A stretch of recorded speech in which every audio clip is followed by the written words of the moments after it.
গেছি যে দেখি ওইদুল মিকার 8টা লয়ে গেছে, তারপরে আনোয়ার 7টা লয়ে গেছে, আমরা লইছি 4টে বস্তা, পরে আর কাজ করি। আসসালামু আলাইকুম, আমি তানজিদ হোসেন। আমার বাড়ি দিঘির পাড়, খানজানিল মাজার। আপনারা অনেকে আমারে চিনবেন এখানে যারা আছেন আশেপাশে। আমি এই মাজারের প্রধান খাদেম শাহাদাত ফকিরের পোতা। আমার বাবার নাম কামাল ফকির। আমি মাদ্রাসায় পড়াশোনা করেছি, আমি হাফিজি পড়েছি, জামাতখানায় পড়েছি এবং এখন আমি পিসি কলেজে ইসলামের ইতিহাস নিয়ে অনার্স প্রথম বর্ষে আছি। আমি আজকে লাইভে এসেছি শুধুমাত্র একটা কারণে, একটা বিষয় জানানোর দরকার ছিল। আমাদের মাজারে আধিপত্যবাদ বিস্তার কেমনে হচ্ছে, কিভাবে চলতেছে, এই জিনিসটা জানানো অনেক বেশি দরকার।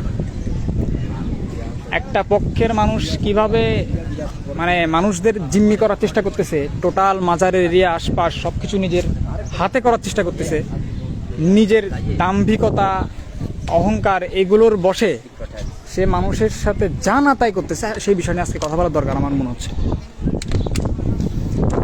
আমাদের মসজিদে খানজানিল মাজার জামে মসজিদ পিছনে দেখছেন, এই জামে মসজিদে দীর্ঘ অনেক দিন যাবৎ ইমাম নেই, ইমাম দায়িত্ব ছেড়ে দিয়েছে। তো আমি বেশ অনেকদিন যাবৎ এখানে সালাত পড়িয়েছি, এই প্রায় 2 মাস প্লাস হচ্ছে আমি এখানে নামাজ পড়িয়েছি। তো গতকালকে আমি মেইন ঘটনাতে আসি। গতকালকে আমার এক বন্ধু, ও আমাদের ঘাট থেকে টিউবে করে দিঘির বেশ মাঝের দিকে চলে গিয়েছে গোসল করতে করতে, অ্যারাউন্ড আসরের টাইমে হবে। তখন আমি নামাজ পড়াচ্ছিলাম, আসরের সালাত পড়াচ্ছিলাম,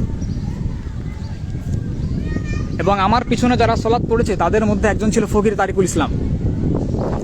সে মোটামুটি মাজারের হর্তাকর্তা যেটা আপনারা বলেন, সে নিজের এটাই মনে করে, দাবি করে জিনিসটাকে। যাই হোক, সেও আমার পিছনে সালাত পড়েছে। নামাজের পরে যখন আমি বের হলাম, বের হওয়ার পরে আমার বন্ধু এমডি মুমিনুল ইসলাম, সে আমি ঘাটে এসেই দেখলাম যে ও দিকে দেখা যাচ্ছে ওকে। তো অনেকে এখানে চিল্লাচিল্লি করতেছে যে কে ওখানে, কে গেছে ওইখানে। তো এটা অনেকে একটু এটা আতঙ্ক কাজ করছিল অনেকের মধ্যে। তো আমি দেখে চিনতে পেরেছি, সো আমি তাড়াতাড়ি বাসায় চলে গিয়ে ওকে ডেকেছি। আমি বাসায় চলে গিয়ে ওকে ডাক দিলাম যে ওইখানে, ওকে আমি ডেকে নিয়ে আসলাম। আনার পরে আমার এখানে অনেকগুলো কথা আছে। দিঘি কি আপনার একার? ফকির তারিকুল ইসলাম দাদা, আপনারা তো আমি দাদা বলি, বেশ অনেকদিন ধরে আমি আপনার দাদা বলে সম্বোধন করি না। আমি তো আপনার কোথাও বদনাম গিয়ে বেড়াই না। আমি আপনারে যেখানে ধরেন, আমি প্রথম কথা হচ্ছে আপনার সাথে আমার সাথে কেমন সম্পর্ক সেটা পরে হিসাব। আমি আপনার দাদা বলি, আর আমি মাজারের, আমিও তো খাদেম, আমি এখানের ওয়ারিশ না। আপনি আমার রেফারেন্সে আমি একজনের পরিচয় দিলাম যে আমার বন্ধু, আমার ভাই, আমার অমুক, আমার তমুক।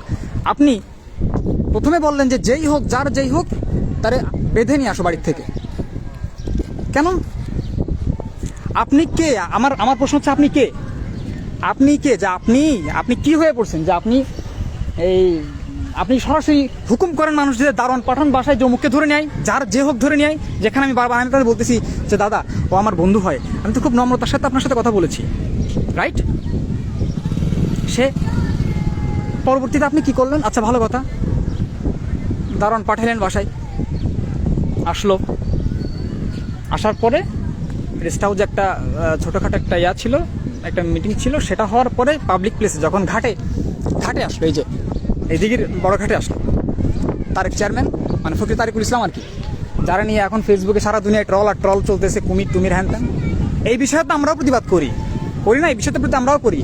আপনার কাজটা কীরকম হয়েছে আপনি একটু নিজের দিকে প্রশ্ন করেন। এইখানে পাবলিক প্লেসের মধ্যে মানুষজন আছে, এখানে অনেকে আছে, আপনি তাদের মধ্যে মুমিনুল ইসলামকে ডাকলেন, রাইট? ডেকে আপনি প্রথমেই ওর সাথে যেটা বললেন যে তোর বাড়ি কই, তোর নাম কি, তোর বাড়ি কোথায়, এখানে কি কাজ, ঠিক আছে, এখানে কতদিন ধরে আছিস, এই টাইপের কথা আপনি ওরা জিজ্ঞেস করলেন। হেনস্থামূলক কথাবার্তা বললেন। আচ্ছা সমস্যা না, যেহেতু এই জিনিসটা আমি মনে করি একটা আতঙ্ক ছড়ানোর মতো একটা বিষয় যে চলে গেছে। আমি আমার ঘাটে কোথায় গোসল করব, কিভাবে গোসল করবো, সেটা তো আপনার দেখার দায়িত্ব না। আমি আমার ঘাট থেকে নামছি, আমি কি আপনার বড় ঘাট থেকে নামছি? দিঘি এখন তাহলে তো দিঘে ভাগ করা লাগবে। যদি এরকম সমস্যা হয় যে আমার ঘাট থেকে নামার কারণে এখন আপনি আমার বাসায় লোক পাঠাবেন আমারও ধরে নেওয়ার জন্য, তাহলে তখন এদিকে ভাগ করা লাগবে। এখন বোঝেন না এখন এগুলা? আপনারা রাজনীতি করেন, আপনারা সব কিছুর সাথে জড়িত আছেন দেশের, আপনাদের তো এতটুকু কমন সেন্স থাকা উচিত। অ্যাটলিস্ট আমার থেকে তো বেশি থাকা উচিত আপনার, নাকি? আমার থেকে বেশি থাকা উচিত না আপনার? আপনি তো মুরব্বী মানুষ, আপনি দীর্ঘ অনেক বছর যাবত আপনি এই দিঘির পাড় এই এরিয়া আপনি পরিচালনা করেছেন, এতটুকু তো আপনার সেন্স থাকা উচিত। পরবর্তীতে আপনি কি করলেন? পরবর্তীতে জনসম্মুখে আপনি ছেলেটার বিভিন্ন প্রশ্ন করলেন যে কোনো দল করে কিনা। বারবার আপনি তার প্রশ্ন করলেন কোনো দল করে কিনা, কোনো দল করে কিনা, কি দল করে, বারবার প্রশ্ন করলেন। করার পরে আপনি ছেলেটার বাবার নাম্বার নিলেন। বাবার নাম্বার নিয়ে আপনি ফোন দিয়ে বলতেছেন যে আপনার ছেলের নাম কি, আপনি ইনভেস্টিগেশন করতেছেন। ঠিক আছে, আমি বুঝছি। আপনি তখন তার মাকে একই কথা জিজ্ঞেস করতেছেন যে ছেলেটা কোনো দল করে কিনা। কেন, দল ছাড়া কি কোনো পরিচয় নেই মানুষের? আপনার মাথায় যেরকম সারাদিন দল দল ঘুরে, আমাদের মাথায় কি সেগুলো ঘুরে সারাদিন? দল ঘুরে? আমরা কি দলের পূজা করি? আমার একটা ফোন দিল, আমার একটা ফোন দিয়ে বলছে কল না দিতে, আমি ব্যস্ত আছি। তখন আপনি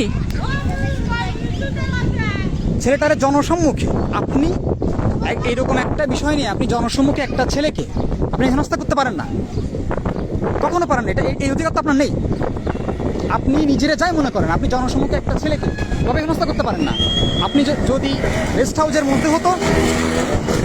মধ্যে যদি হতো আপনি দুই চার কথা বলতেন। এবং এখানে যেহেতু এটা একটা আতঙ্ক হওয়ার মতো একটা বিষয় ছিল বিধায় ও এখানে যথেষ্ট নম্রতা দেখিয়েছে, ও মাফ চাইছে, বারবার বলতেছে যে আমার ভুল হয়ে গেছে। তখন আপনি ছেলেটারে কি করলেন? কান ধরে উঠবস করাইলেন। এখানে মানুষের মধ্যে কান ধরে উঠবস করালেন না? মানে আপনার তো অনেক সম্মান, আপনার তো বহুত সম্মান, আপনার সম্মানের তো একদম শেষ নেই। আপনি যারে তারে বাড়ির থেকে হাত পা বেঁধে ধরে আনান, এখন আপনি জনসম্মুখে মানুষের সামনে কান ধরে উঠবস করাচ্ছেন। আপনার অনেক সম্মান, আপনার সম্মান দিয়ে ভরা, আপনার বহুত সম্মান আপনার, তাই না? আপনি মানুষের যেখানে সেখানে হেনস্থা করেন। আপনি আমি বাজারের খাদেম, আমিও তো এখানে খাদেম। যেখানে আমি যদি একটা রেফারেন্স দিই যে ছেলেটা আমার অমুক হয় তমুক হয়, আপনার তো সৌজন্যমূলকভাবে হলেও আপনার এতটুকু উচিত যে জিনিসটাকে আপনার স্বল্প করে দেওয়া, যে আপনি এটাকে সহজে আপনার এটা করা উচিত ছিল আপনার। বরং আপনি আরও কি করলেন? আপনি আরও রাগ দেখাইলেন যে যার যেই হোক বেঁধে ধরে আন, এখানে বেঁধে আন, হ্যান তান লাঠি রেডি কর। কেন আপনি এগুলো বলার তো আপনার রাইট নেই। আপনি এদেশে আসছেন কয়দিন? আপনি যাদের ভয়ে পলাইছেন, আপনি আওয়ামী লীগের ভয়ে তো চলে গেছেন। আওয়ামী লীগের ভয়ে আপনি চলে গেছেন, দীর্ঘদিন যাবত আপনি বাইরে ছিলেন। আপনি আসছেন কয়দিন আগে, যেখানে আপনি আমাদের সাপোর্ট নিয়ে আপনি করেন, আমরা আপনাদের ভোট দিই, সেই ক্ষেত্রে আপনি আমাদের হেনস্থা করেন। মানে বুঝলাম না জিনিসটা, আপনি আমাদের কীভাবে হেনস্থা করেন? আমি তো বাইরের লোকও না, আমি তো এখানের ছেলে। আমি আমার জন্ম থেকে এখানে বড় হয়েছি, আমি আমার জন্ম থেকে আপনার পাইনি। আমার জন্ম থেকে নিয়ে পর্যন্ত আমি আপনার নাম শুধু মানুষের কাছে শুনছি, আপনার কোনো আমি দেখিনি। আপনি আসছেন কয়দিন আগে, আপনি কয়দিন আগে এসে আপনি এখানে যে আধিপত্যবাদ বিস্তার করতেছেন, মানুষ হেনস্থা করতেছেন, টাকাটাই করতেছেন, এইটা মানে এতটুকু কি আপনার সেন্স নাই? আপনি তো মুরব্বী মানুষ, এতটুকু সেন্স তো আপনার থাকা উচিত না? আছে কিভাবে এলাকার মানুষদের সাথে বা কাছের মানুষদের সাথে কিভাবে কথা বলা উচিত, এতটুকু তো আপনার সেন্স থাকা উচিত। এরপরে কি হয়েছে? লাইভে যারা দেখতেছেন, আমি কাইন্ডলি বলবো আপনারা এটা শেয়ার করে দেন। মানুষের জানার দরকার আছে, মানুষের জানার অনেক বেশি দরকার আছে। এর পরবর্তীতে কি হলো শোনেন। আমি ছেলেটার কান ধরে উঠবস করাইছি। উঠবস করানোর পর আমি ওই পর্যন্ত আমি কিছু বলি নাই। আমি বারবার রিকোয়েস্ট করতেছি যে জিনিসটাকে আপনি একটু করেন। তারপর সে আমাকে কি বলে, তুই কে? সে বলে যে তুই এখানে ওর পাশে তুই দাঁড়াস কেন, দূরে সর। সে আমাকে এরকম বিহেভ করছে আমার সঙ্গে। তারপরে যখন ছেলেটারে কান ধরে উঠবস করাইছে গেল, হওয়ার পরে ওই তারেক চেয়ারম্যানের মানে ফকির তারিকুল ইসলাম, তার এক লোক নাম হচ্ছে শহীদ, রণবিজয়পুর বাড়ি, সেও মোটামুটি পাতি নেতা টাইপের আর কি, এখন ওই গুতাগুতি করতেছে, নেতাদের পিছনে দৌড়া বেড়াতেছে। এই লোকটা পাশ থেকে বলে এরা দুজন নাকি ছাত্রলীগ, মানে আমি আর এমনি মনিরুল ইসলাম আমরা কি ছাত্রলীগ? আমরা যদি ছাত্রলীগ হই, 4 আগস্ট তুই ছিলি, আমরা যদি ছাত্রলীগ হই 4 আগস্ট কোর্টের সামনে তুই ছিলি? তোর তো দেখি নাই। তুই তো ছাত্রলীগের ভয়ে তুই 17 বছর ঘর থেকে বের হইস নাই। ছাত্রলীগের ভয়ে তুই তো 17 বছর ঘর থেকে বের হইস নাই। তুই আমাদের ছাত্রলীগ বলিস কিভাবে? 4 আগস্ট কোর্টের সামনে আমরা ছিলাম, তুই ছিলি? ছিলি না? তাহলে তোর এত কথা আসে কিভাবে? এত কথা কোথেকে আসতেছে? আচ্ছা গেল, সে আমার ছাত্রলীগ বললো আমাদের, বলে কি দুজন ছাত্রলীগ। আর এই বিষয়ে যখন আমি কথা বলে উঠলাম যে আপনি কি বলেন ছাত্রলীগ মানে ফ্যাসলামি করেন নাকি, ছাত্রলীগ মানে কি, আমি যখন বলে উঠলে তখন তার বিচার সালিসে ইন্টারাপ্ট হয় নাই। মানে যখন ওই লোক আমাদের ছাত্রলীগ বলতেছে তখন বিচার সালিসে ইন্টারাপ্ট হয় নাই। কিন্তু আমি যখন চিল্লায় উঠছি তখন তার বিচার সালিসে অনেক বেশি ইন্টারাপ্ট হয়ে গেছে। সে তখন ওটা মানুষের মধ্যে আমার গায়ে হাত তুলছে, সে ডিরেক্ট উঠে সে আমার মুখে চপ বসাইছে, সে সরাসরি মুখে, সে ওইখানে মানুষজনের মধ্যে পাবলিকলি, সে একটু আগে আমার পিছনে নামাজ পড়ে আসছে, সে 10 মিনিট আগে আমার পিছনে নামাজ পড়ে আসছে, ওইখানে মানুষদের মধ্যে আমার মুখে তখন ও হাত তুলছে। শুধু হাত তোলে নাই, ও হাত তুলে ও আমার উপর যেভাবে তেড়ে আসছে, আমার চাচা ছিল এখানে ফকির জামাল, সে বিষয়টা এখানে অনেক বেশি করে দিছে। এই যে অবস্থা, তখন সে আমার একদিকে মানে সে তো আমার থাপ্পড় তো দিছে, আমার মানুষজনের মধ্যে এখানে থাপ্পড় দিছে। আপনি এই রাইট কই পাইছেন? আপনি এই রাইট কোথায় পাইছেন? আপনি এই রাইট কই পাইছেন? রাইটের কথা বাদ দিলাম, আমরা মুরব্বী মানি, হ্যাঁ আমরা মুরব্বী মানি, আপনারা যথেষ্ট বাসতাম, এখন আমি আপনারা ভালোবাসি না, আপনারা যথেষ্ট ভালোবাসতাম। কারণ মনে নেই 24 পরবর্তী টাইমে আমি আপনার বাসায় যেতাম, ভালো কথা বলতাম, আপনার খোঁজখবর নিতাম যে কেমন আছেন, কি অবস্থা, মনে আছে নাকি এগুলো ভুলে গেছেন? খোঁজখবর নিতাম তো, আমি তো আপনার চিনিও না, আমি আপনার জন্মের পরে কোনদিন দেখিও নাই, আমি আপনার সাথে কতটা ভালো ব্যবহার করছি। আপনি কি করছেন? আপনি আমার চিনেন নাই। তখন আপনি নিজের খেই হারায় ফেলে তখন আপনি বললেন যে কুমির তোর জন্য চলে গেছে। কুমির আমার জন্য গেছে মানে? আপনি যে বললেন যে কুমির তোর জন্য চলে গেছে, তপুর ফোন তোর কাছে থাকে কেন? আপনি এখানে যে আমার জনসম্মুখে যে দোষারোপটা করলেন, আপনি যেই অ্যালিগেশনটা, যে অপবাদটা আপনি আমার দিলেন, আপনি এর প্রমাণ দেন আমাকে, যে আপনি আমাদের বললেন যে তোর জন্য কুমির চলে গেছে। কুমিরের মীমাংসা তো আপনারা করে আসছেন, কুমিরের দায় কেউ নিবেন না, আপনারা বলে আসছেন না? আমার কথা অস্বীকার করেন যে কুমিরের দায় কেউ নিবেন না, আপনারা তো বলে আসছেন। বলে আসার পরে এখানে যারা ছিল, মেহেদী হাসান তপু ছিল, ফকির জামাল ছিল, তারা প্রশাসনের লোকরা তাদেরকে নিয়ে যে কুমির ধরাইছে, তখন আপনারা কই ছিলেন? আপনি যে ফোনে আমার লম্বা কথা বলেন যে কুমির যেন কেউ না নেয়, আমি না আসা পর্যন্ত কুমির কেউ না ধরে, প্রশাসন আপনারা শুনবে? আর আমি কি করবো এখানে? আমার কি করার আছে? আমার প্রশ্ন হচ্ছে এখানে আমার কি করার আছে এখানে? আপনি আমার ফোন দিচ্ছেন, তোবার একটা ফোন আমার কাছে, আমি বলছি আমি ফোন দিয়ে বলতেছি, আমি ফোন দিয়ে বলেছি, বরং ওইখানে তারা চাপের কারণে তারা কথা বলতে পারেনি। আপনি সেখানে মানুষজনের মধ্যে আপনি আপনার কন্ট্রোল হারিয়ে সত্যি কথা বলে ফেলেন যে আপনার মেন আমার রাগ কিসের উপরে। আপনি আমার বলে ফেললেন যে কি বললেন যে তোর জন্য কুমির চলে গেছে, তাই না? আপনি আমার এই কথা বললেন না? তুই আমার পুলিশের ভয় দেখাস, আমি আপনার পুলিশের ভয় কোথায় দেখাচ্ছি?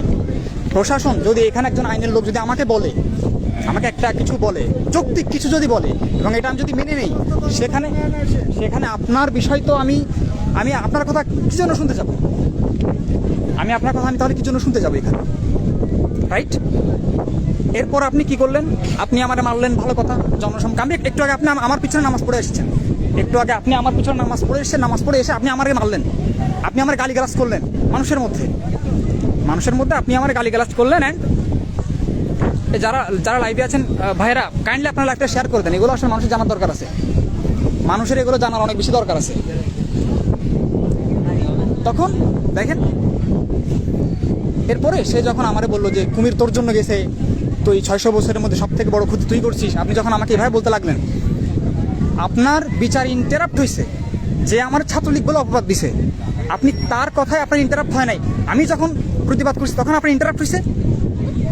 মানে আপনি কি ফাইজলামি করেন আমাদের সাথে? আপনি মুরব্বী মানুষ বিধা আপনি যাচ্ছে তাই করবেন? এই মাজারের 8.5 আনা খান আপনি, 20 জনের সাক্ষী নিয়ে আপনি যে মাজারের 8.5 আনা খান, তাই এর জন্য কি আপনার এত পাওয়ার বেড়ে গেছে? আপনি কি এই জন্য মানে আমাদেরকে মানুষ মনে করতেছেন না, রাইট? মানে মানুষ বলে মনে হচ্ছে না আপনার, না? এরকম একটা অবস্থা। এবং আপনি আমার যে হত্যার হুমকি দিলেন, আপনি এই যে আমার সাথে যা করলেন তো করলেন, করার পর আপনি ধাক্কা দিলেন, তারপর মমিনুল ইসলাম আপনি ওর কলার ধরলেন, ওর কলার ধরে আপনি টেনে ধাক্কা দিচ্ছেন। আপনি আপনার সমস্ত রাগ আপনি জাহির করছেন আমাদের সামনে, সমস্ত রাগ আপনি আমাদের পুরো জাহির করলেন, রাইট? এরপর আপনি যে লাস্টে আমার হত্যার হুমকি দিলেন যে তোরা কিন্তু মেরে ফেলাবো বলছেন আপনি, তোরে কিন্তু বাইরে মেরে ফেলাবো। আমি একমাত্র ভদ্রতার খাতিরে আমি আপনার সাথে খারাপ বিহেভ করি। আমি যদি আপনার একটা ঠেলা দিতাম, আপনি একটু চিন্তা করেন, ওইখানে ওই মুহূর্তে আমি যদি আপনার একটা ধাক্কা দিতাম, আমি একটা ধাক্কা দিলে আপনার মান সম্মান কই যাইতো? আপনার তো এগুলো চিন্তা করা উচিত ছিল যে আমি আপনার প্রতি কতটা ভদ্রতা, কতটা আদব দেখাইছি, চিন্তা করা উচিত ছিল কিনা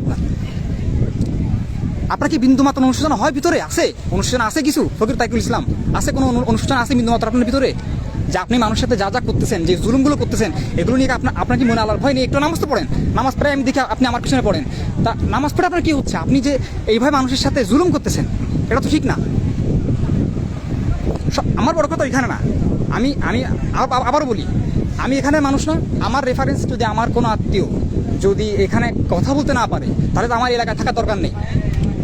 যদি কেউ এসে বলে যে আমি তারেক ফকিরের অমুক, আমি তারেক ফকিরের লোক, বা আমি অমুক, এটা যদি কেউ এসে আমাকে বলে, আমি অবশ্যই তার সাথে সদাচরণ করবো, আরও ভালো কথা বলবো, কারণ তারেক চেয়ারম্যান আমাদের দাদা হয়, অনেক যথেষ্ট ভালো আমরা ইয়ে করি। কিন্তু আপনি কি করেন?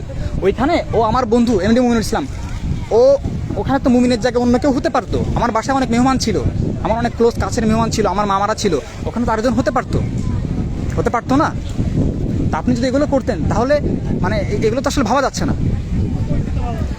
আমি প্রশাসনের দৃষ্টি আকর্ষণ করছি, এই অত্র এলাকার যারা আছে সবার দৃষ্টি আকর্ষণ করছি, বাংলাদেশের মানুষ যারা আছে আমি সবার দৃষ্টি আকর্ষণ করতেছি যে এই লোকের বিরুদ্ধে অ্যাকশন নেওয়া হোক।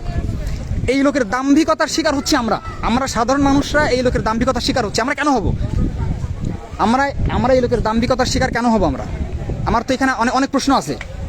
আমার এলাকায় যদি আমার রেফারেন্সে আমার আত্মীয়, আমার বন্ধুরা যদি চলতে না পারে, তাহলে আমাদের এলাকা থেকে লাভ কি? তাহলে এই দেশ তো, এই যে মাজার দাদা, এই মাজার তো আপনার না। এই মাজার কি আপনার? এইখানে আমরা বসবাস করি, আমরা কি আপনারা ট্যাক্স দিই না? আপনি আমরা ট্যাক্স দেন, সরকারকে ট্যাক্স দিই, আমরা সরকারের ট্যাক্স দিই। ট্যাক্স যদি দেখাবো, হোল্ডিং ট্যাক্স দেখাবো আপনারে? ট্যাক্স তো সরকারকে দিই। আমি আপনার দুই কথা কেন শুনবো? আপনি কে? আপনি আমার খাইতে দেন, আপনি আমার খাইতে দেন দুইটা। আপনি কি আমার খাইতে দেন? আপনি আমার জিজ্ঞেস করেন আমি কেমন আছি, জিজ্ঞেস করেন। মানে আমি এই যে মানে আমি খাইছি কিনা, আমি অসুস্থ কিনা, আমার পরিবারের অবস্থা কি, আপনি কি মানে এটা কি খোঁজ নেন কখনো? আপনি খোঁজ নেন না, আপনি জানেন না এখানের কি অবস্থা। আপনি থাকেন আপনার কাজে, আবার আপনি এখানে মাজারে উঠলে আপনার দাম্ভিকতার শিকার আমরা কেন হব? কি কারণ হব? আমি তো এই জিনিসটা বুঝলাম না। এই মাজার তো আপনার না। এই মাজার আপনি যেমন খাদেম, আমি এই মাজারে খাদেম, কই আমি তো আপনার বিষয়ে কোনো কুচ্ছারটনা করি না। কুমির চলে গেছে, আপনি সেইটাই আমার উপর চাপাচ্ছেন। কুমির নিয়ে গেছে, ধরে নিয়ে গেছে প্রশাসনের লোক, সেই রাখি আপনি আমার উপর ঝাড়তেছেন। আপনার চোখে মুখে স্পষ্ট জিনিসটা আমি দেখছি তো, চোখে মুখে আপনি যে বিহেভটা করছেন তা খুব স্পষ্টভাবে দেখছি তো যে আপনি আসলে কি করছেন। আপনি কোন লেভেলের রাগ নিয়ে, কোন লেভেলের ক্রোশ নিয়ে যে আপনি আমার গায়ে হাত তুলছেন এবং যে থ্রেটগুলো দিয়েছেন, আপনি আমার হত্যার হুমকি দিয়েছেন যে তোরে বাড়িয়ে মেরে ফেলাবো, আঙ্গুল তুলে এভাবে আঙ্গুল তুলে আপনি নাচা দেখে চলে গেছেন। আপনি আসলে কি আপনার মধ্যে কি আল্লাহর ভয় নেই? আপনি তো নিজের অনেক কিছু মনে করতেছেন, আপনার মধ্যে অহংকার, আপনার মাথার থেকে ট্যাঙ্ক করছে অহংকার দিয়ে।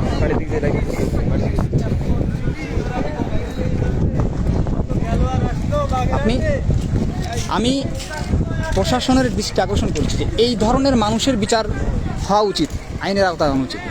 কারণ আমরা যদি আমাদের এলাকায় স্বাধীনভাবে, পাবলিক প্লেসে যদি স্বাধীনভাবে আমরা থাকতে না পারি, যে বিষয়টা হয়েছে, যে পুকুরের দিকে নামার বিষয়টা যেটা হয়েছে, ইটস ব্যাড। কারণ এটা দূর থেকে খারাপ দেখাচ্ছিল, দূর থেকে দেখাচ্ছে যে হয়তো একটা অ্যাক্সিডেন্ট হতে পারে, এটা একটা বিষয়, এটা দেখা যাচ্ছে।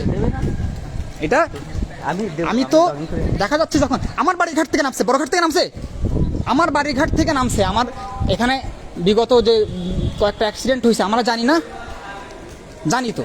আমার বাড়িঘাট থেকে নামছে ও গোসল করতে, ও মাঝখানে চলে গেছে টিউব নিয়ে, অ্যান্ড আমি ওকে আবার ডেকে নিয়ে আসছি।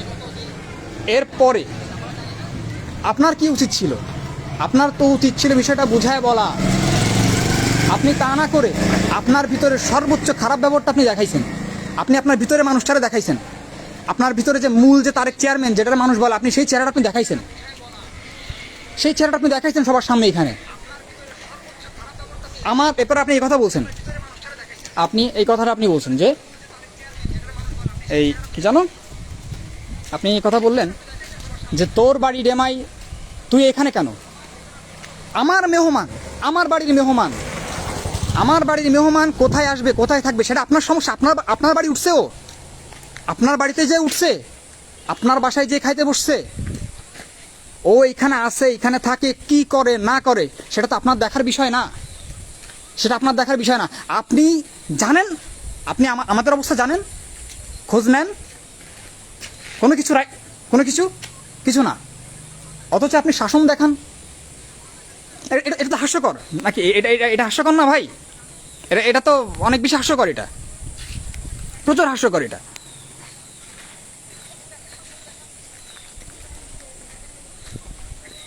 আমার শুধু আজকে আমি কখনো লাইভে আসি না, আমি কোনো সময় লাইভে আসি না, কিন্তু এই বিষয়টা না জানাইলেই নয়। এই বিষয়টা আসলে না জানায় পারছি না, কারণ আমরা কারো খাই না, কারো পড়ি না, কারো খাই না, কারো পড়ি না। আমরা আপনার কাছে 1 টাকা চাইতে যাই না, আপনার কাছে 1 টাকা ভিক্ষা চাইতে যাই না। আমরা আমাদের বিপদ আপদ হইলে আমরা আপনার কাছে যাই না, কোনো কিছুতে আমরা আপনার কাছে যাই না। আপনি দেখাইতে পারবেন যে আমি 24 পরবর্তী আপনার কাছে গেছি? মানে আমি যে 24 পরবর্তী টাইমে আপনার কাছে ভিক্ষা চাইতে গেছি, আপনি বলতে পারবেন? আমি যে কয়বার গেছি, আমি বিশ্বাস করেন, আমি আমার বাপ চাচার কাছ থেকে আপনার এই সুনাম শুনতাম। ওই একটা টান থেকে আমি গেছি আপনার কাছে, বেশ কয়েকবার গেছি, সালাম দিতাম, কথা বলতাম, কি অবস্থা, কেমন আছেন, সুস্থ আছেন, অস্বীকার করতে পারবেন না। তাহলে আপনি আমাদের সাথে এরকম ব্যবহার করার আপনার কোনো এখতিয়ার তো নেই, আসলেই নেই। আপনার বিন্দুমাত্র কোনো এখতিয়ার নেই আমাদের সাথে এই ধরনের ব্যবহার করার। যেখানে আমার স্থানীয় মানুষ, আমি মাজারে খাদেম, সেখানে আপনি আমার সাথে যে ব্যবহারটা করছেন, মানে এটা তো মনে হচ্ছে যে মাজারের 8.5 আনা, এই মাজারের 16 আনা আপনার। নট অনলি মাজার, এই মাজারের আশপাশ, দিঘির পাড়, সব কিছু আপনার। আপনি আমাদের ভরণ পোষণ সব দায়িত্ব আপনার। আপনার যা ইচ্ছা আপনি আমাদের সাথে করতে পারেন, আপনার যা ইচ্ছা আপনি আমাদের সাথে করতে পারেন, আপনার যা মন চায় আপনি করতে পারেন। আবার আপনার কথাবার্তা, ব্যবহার, বিহেভ, আপনার যে কালকের ভঙ্গিমা, এগুলো প্রকাশ করে, স্পষ্ট প্রকাশ করে। এবং তার সাথে কিছু দালাল ছিল, দালালদের বিষয়ে একটু বলা উচিত। তার সাথে ওই যে একটা তো শহীদ যে বললো যে ছাত্রলীগ, ঠিক আছে, সে তার কথা তোয়াক্কা না করে সে আমার প্রতিবাদ নিয়ে তোয়াক্কা করে সে আমাকে হাত তুলছে। সাথে আরো অনেকে ছিল, তারা আমার কি বলে শুনবেন? তারা বলে যে আমি তোমার খারাপ চাই, তারাই বলে। আমি কথাটা লাইভ থেকে যাবেন না, কথাটা সে ক্লিয়ার আমি বোঝাচ্ছি। সে বলে যে আমরা তোমার আস্তে বলছে, আমার কি তোমার ক্ষতি চাই? হ্যাঁ, যা বলে শোনো, আপনি কি আপনার গু সাফ করে দিতে বললে সেটা সাফ করবো আমি? যা বলে শোনো মানে কি? আপনি জুলুম করবেন আর বলবেন যা বলেন শোনো, কেন? কি কারণে? শহীদ হচ্ছে নিচের এক শহীদ, ওই যে সে মনে হয় মেম্বারই ইলেকশন করবে, এই জন্য সে এখন এইদিকে সেদিকে একটু বেশি আকুপাকু করতেছে। আমি আপনারা ছবি দিবানি, ওই শহীদের ছবিটা আমি দিবানি, ঠিক আছে? চিকন চাগান শেপ টেপ করা। এখন বিষয়টা হচ্ছে যে আপনি যা মন চাই করবেন, বলবেন ইচ্ছা মতো। কেন বলবেন? কি কারণে? আপনি আমার কে হন? কেন বলবেন? আপনি পাবলিক প্লেসে আপনি কেন মানুষের মান সম্মান নিয়ে টানাটানি করবেন? এই এখতিয়ার কি আপনার আছে? এই এখতিয়ার তো আপনার নেই। আর কত সমালোচিত হবেন? আর কত সমালোচিত হতে চান আপনি? অলরেডি এই কুমির তারপরে আগের এই যে পরপর দুটো ঘটনা নিয়ে কম সমালোচিত হননি, আপনি অনেক সমালোচিত হয়েছেন। আপনি চাইলে আপনার কাছে আপনি 24 পরবর্তী টাইমে এই কথা আমি এখনো বলে বেড়াই, আমি মানুষের এখনো বলে বেড়াই, 24 পরবর্তী টাইমে তার চেয়ারম্যান চাইলে এই দিঘির পাড়ের মানুষের নয়নমণি হইতে পারতো, সে এখানে সায়েন্সের মতো রাজ করতে পারতো, মানুষের মন জয় করে। কিন্তু সে সব উল্টা করছেন, প্রত্যেকটা কাজ উল্টো করছেন। আপনার এই দিঘির পাড়ের মধ্যে কজন মানুষ ভালোবাসে আপনি দেখাতে পারবেন? আপনি যদি দরকার মোড়ে বিরিয়ানি না দেন, আপনি যদি বিরিয়ানির আয়োজন না করেন, বিরিয়ানির আয়োজন না করলে কে যাবে? আপনারা ভালোবেসে কয়জন যাবে? আপনি আমার দেখান, আপনারা ভালোবেসে কয়জন যাবে? কয়জন ভালোবেসে আপনার ডাকে যাবে? দলের কারণে কেউ যায়। আমিও যদি দল করতাম তখন হয়তো আমারও অনেক কিছু হইতো, ছাত্র দল হোক বা বিভিন্ন, মানে আপনারা যেহেতু বিএনপি লোক, আমি তাই ছাত্র দলের কথা উল্লেখ করলাম, যে আমি যদি ছাত্র দল করতাম তাহলে আমারও অনেক লোকজন থাকতো, না সেগুলো নিয়ে যাইতাম, একটা আলাদা প্রায়োরিটি। আমি তো ছাত্র দল করি না, আমি তো এখানে আমি এই ধরনের আমি দলের তো কোনো বিষয় এখানে না, কিন্তু আপনি চিন্তা করে দেখেন দলের কিছু মানুষজন ছাড়া আপনি মাজারের আশেপাশের দিঘির পাড়ের কয়জন মানুষের সমর্থন পান? আপনি কয়টা মানুষের আপনি সমর্থন পান? এটা তো আপনি নিজের হাতে কামাইছেন। আপনি আমার সমর্থন আর পাবেন জীবনে? আপনি আমার বাপের, আমার চাচার, আপনি এই ফ্যামিলির সমর্থন পাবেন আপনি? আজকে আপনি যা করছেন, আপনি মানে যে ইয়াটা করছেন, কখনো পাবেন না, দিব না কখনো। কারণ আপনার প্রতি যত ভালো ধারণা ছিল সব ধারণা শেষ হয়ে গেছে। শেষ হওয়ার মতো কাজ করছেন বিদায় শেষ হয়েছে।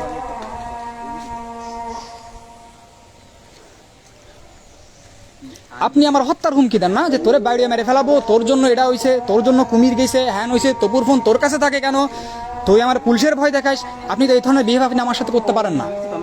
নট অনলি দিস, যেই ছেলেটা ভিতরে গেছে, মুমিনুল ইসলাম, যেই ছেলেটা ভিতরে গেছে, আপনি ওকে জনসম্মুখে নিয়ে এরকম বিচার বসাতে পারেন না। আপনার অধিকার নেই। আপনি আসলেন, আপনার উচিত ছিল বিষয়টা সহজে সলভ করা। আর আমি আপনার বারবার রিকোয়েস্ট করতেছি, যেখানে আমি আপনার কাছে যাচ্ছি, বারবার রিকোয়েস্ট করতেছি, আপনি আমার বলেন দূরে সর এখান থেকে। তুই ওর পাশে দাঁড়ানো না কেন? আপনি আমার এরকম ঝাটকা দিয়ে কথা বলছেন কেন? আমাদের কাছে যদি কেউ পরিচয় দেয় যে আমি তার চেয়ারম্যানের অমুক, আমি অমুকের অমুক, আমরা তো খারাপ ব্যবহার করি না, কখনো করি না।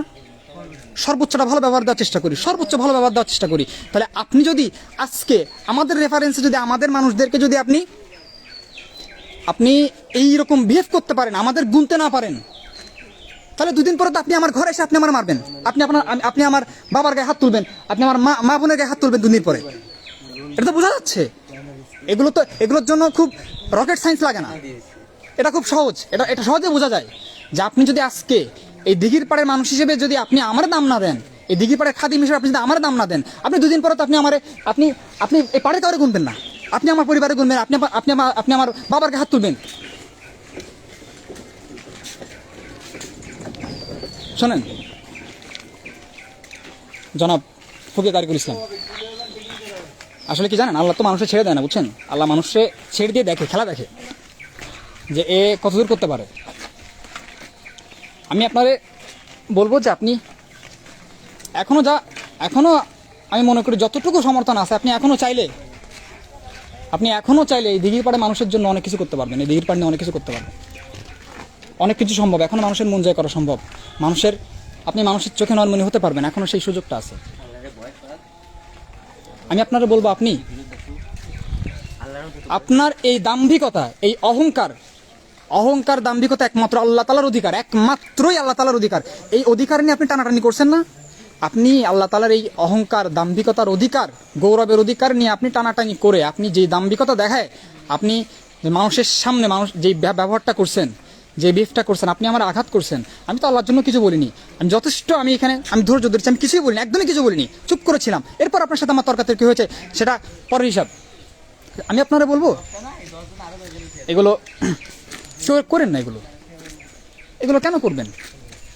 এগুলো তো করে কি পাবেন আপনি? দুনিয়া পাবেন, আখিরাত পাবেন? একটাও পাবেন না। বুঝেন নাই যে আপনি আল্লাহ তাআলার অধিকার নিয়ে টানাটানি করে আপনি যে দাম্ভিকতা দেখায়, যে ব্যবহারগুলো করেন, আল্লাহকে আপনাদের ছেড়ে দেবে? আপনার তাই মনে হয়? আল্লাহকে আপনাদের ছেড়ে দেবে এটাকে মনে হয়? একটা হাদিস আছে, হাদিসটা একটু বলি। হ্যাঁ, এই যারা আছেন লাইভে আপনারা একটু শোনেন, এটা জেনে রাখা দরকার আছে। আমি মাঝে মাঝে একটা দুটো হাদিস আমার মুখ থেকে বের হয়ে যায়। আল্লাহ তাআলা হাদিসে কুদসিতে বলেন যে অহংকার এবং গৌরব অহংকার আমার চাদর স্বরূপ, চাদর। আল্লাহ তাআলা বলতেছে যে অহংকার আমার চাদর স্বরূপ, চাদর, আর গৌরব আমার লুঙ্গি স্বরূপ, লুঙ্গি স্বরূপ। আল্লাহ হাদিসে কুদসিতে বলতেছে এই দুটো নিয়ে যে টানাটানি করে আমি আল্লাহ তার ধ্বংস করে দেই। এই হাদিসটা যদি না জেনে থাকেন এখন জেনে নেন। আর আল্লাহ রাসূলের কথা মহাসত্য। আপনার কি মনে হয় যে আপনি এই আল্লাহ তাআলার লুঙ্গি চাদর নিয়ে টানাটানি করবেন, আল্লাহ আপনারে ছেড়ে দিবে? এত সহজ? অহংকার দাম্ভিকতার জীবন থেকে স্বাভাবিক লাইফে আসেন। এখনো প্রথম কথা হচ্ছে দিঘির পাড়ে আপনার সমর্থন নেই, আসলে নেই, বাস্তব কথা নেই। আমরা থাকি তো, আমরা এলাকায় চলি, আমরা জানি দিঘির পাড়ে আপনার সমর্থন নেই। কেন করবে সমর্থন? কজনের সাথে ভালো ব্যবহার করেন আপনি? কজনের সাথে আপনি ভালো পেশ আসেন কজনের সাথে বলেন? খুব একটা সমর্থন নেই আপনার। তবুও বলি যে আপনি এই সময়টাতে এখনও বলি যে আপনি এখনও দিঘিরপাড়ের মানুষের জন্য কাজ করেন। আপনার আগে যে সুনামটা ছিল, ওই যে আগে যে সুনামের কথা আমরা শুনছিলাম, আমার বাপ চাচারা আমাদের শোনাইতো যে তার চেয়ারম্যান অমুক ছিল, তমুক ছিল, এটা করতো এটা করতো, এগুলো আমরা শুনছি। আপনি এখনও চাইলে সেই সময়টাতে ফিরে যেতে পারেন, ফিরে যান সেই সময়ে। আপনার প্রতি আমার আন্তরিক আমার অনুরোধ, আপনি সেই সময়টাতে ফিরে যান, এখনও সময় আছে। তবে হ্যাঁ, আপোষ আমি বিন্দুমাত্র করবো না আপনার সঙ্গে, কারণ কিছু কিছু ক্ষেত্রে ধৈর্য ধরা, শোনেন, ধৈর্য ধরা একটা ডেফিনিশন আছে। এবার যারা লাইভে আছেন শোনেন, এই খুব দামি কথায় সবাই বলবে না।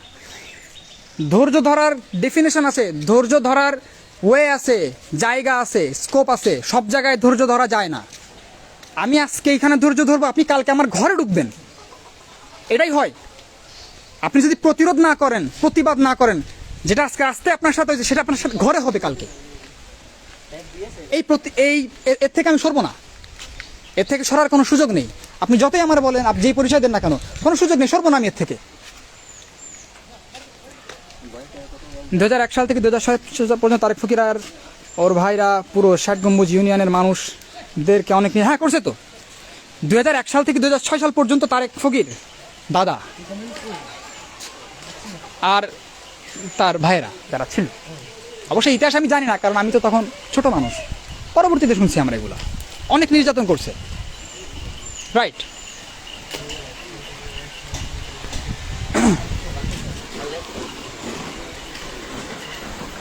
আমি আপনারা যারা লাইভে আছেন আমার লাইভটা শেয়ার করে দেন, আপনারা যারা লাইভে আছেন লাইভটা শেয়ার করে দেন। মানুষের জানার দরকার আছে অনেক কিছু, মানুষের অনেক কিছু জানার দরকার আছে। ও আচ্ছা, আরেকটা কথা, ওয়েট, লাইভটা এখন যাচ্ছি না। বিগত 16-17 বছর আওয়ামী লীগ দেশ শাসন করছে না? 17 বছর আওয়ামী লীগ দেশ শাসন করছে। আমাদের দরগা চালাইছে হাতে গোনা 2-3 জন, নাম বললাম না, আপনারা সবাই জানেন। দরগা চালাইছে হাতে গোনা 2-3 জন। তারা তো কখনো আমাদের সাথে এরকম খারাপ ব্যবহার করেনি। তারা কখনো এসে আমাদের সাথে খারাপ ব্যবহার করেনি। তারা পিছনে কি করছে আমি জানি না, আমার জানার দরকার নেই।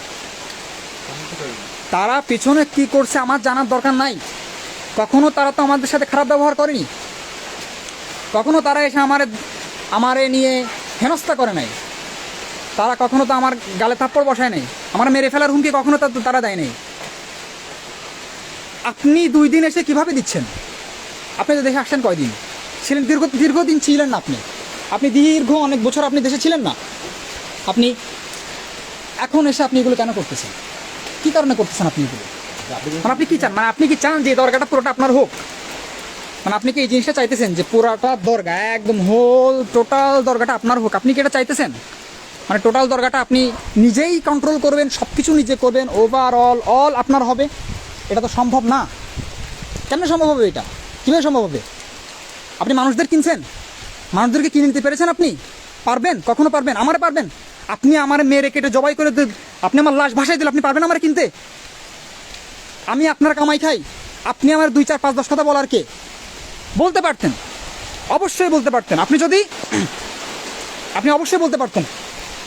আপনি যদি যে সম্পর্কে আপনার সাথে আমার আগে ছিল, আপনি যদি আমারে 2, 4, 5, 10টা চড় মারতেন, আমার সমস্যা ছিল না। আপনি জনসম্মুখে যেই ক্রেজটা দেখাইছেন, যেই অ্যাগ্রেসিভনেসটা আপনি দেখাইছেন, এইটা কি মানে এটা তো আসলে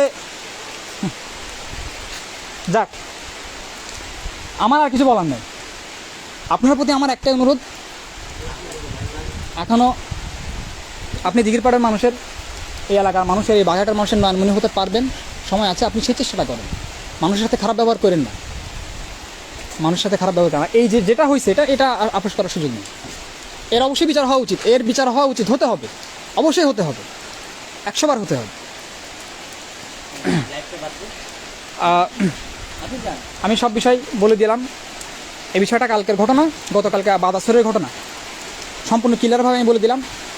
বাকিটা আমি সকলের কাছে অনুরোধ, আপনারা বিষয় শেয়ার করে দেন, এই পুরো বিষয়টা আপনারা শেয়ার করে দেন।